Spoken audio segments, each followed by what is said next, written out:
Hello, welcome to random practice. आज हम लोग बात करेंगे एंशिएंट इजिप्शियन आफ्टर लाइफ के बारे में। एंशिएंट इजिप्शियंस का ये मानना था कि उनकी लाइफ जो वो अर्थ पे जीते हैं वो सिर्फ एक छोटा सा पार्ट है। उनकी असली जिंदगी शुरू होती है मरने के बाद, जब वो एक दूसरी दुनिया में जाते हैं और एक इटर्नल लाइफ लीड करते हैं जहाँ पर होती हैं कभी ना खत्म होने वाली खुशियाँ। चलिए इस कॉन्सेप्ट को डिटेल में जानते हैं। एंशिएंट इजिप्ट में जब किसी की मौत हो जाती थी तब सबसे पहले उसका मम्मी बनाया जाता था। उसके बॉडी के सारे ऑर्गन्स निकाल दिए जाते थे एक्सेप्ट द हार्ट। उसके बाद ममीफिकेशन का प्रोसेस शुरू होता था।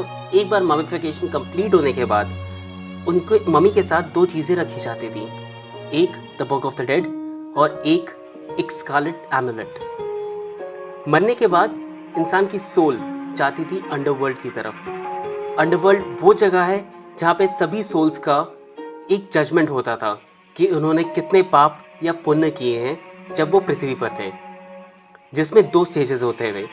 पहला, जब यहाँ पे 42 जजेस के सामने सोल को कन्फेस करना था कि उन्हें कोई भी क्राइम नहीं किया है, और इसके लिए उनके पास था the book of the dead जिसमें लिखा होता था कि किस जज से कैसे बात करनी है। एक बार यहाँ पास करने के बाद तब आप पहुंचते थे उसके सेकंड स्टेज पे, जहां पर एक सोने का तराजू होता था। यहाँ सोल को अपना हार्ट निकाल के सोने के तराजू में रखना था और दूसरी तरफ होता था the feather of the truth. यहाँ पर काम आता था स्कारलेट एमुलेट, जिसका काम यही होता था अपने हार्ट को बोलना कि डू नॉट बिट्रे मी, मुझे धोखा मत देना। अब ऐसा नहीं है कि उस इंसान ने कोई भी क्राइम या कुछ भी नहीं किया था अर्थ पर स्कारलेट एमुलेट दिल को कन्विंस करता था कि आपको ये टेस्ट पास करना है। अगर उसका दिल फेदर ऑफ ट्रुथ से भारी होता था तो उस सोल को इमिडिएटली उसी वक्त मिटा दिया जाता था फ्रॉम एग्जिस्टेंस।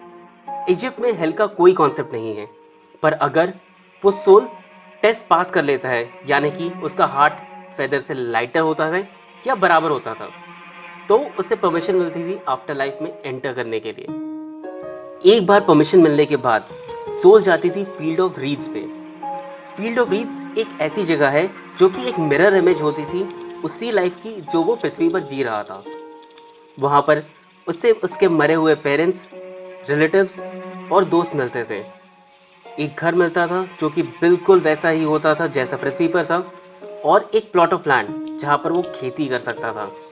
वहां पर फाइनली वो रहता था एक इटर्नल लाइफ के साथ, अमरता और कभी ना खत्म होने वाली खुशियों के साथ। वेल, यही था इजिप्शियंस का आफ्टर लाइफ का कॉन्सेप्ट। उम्मीद है ये वीडियो आपको पसंद आया होगा।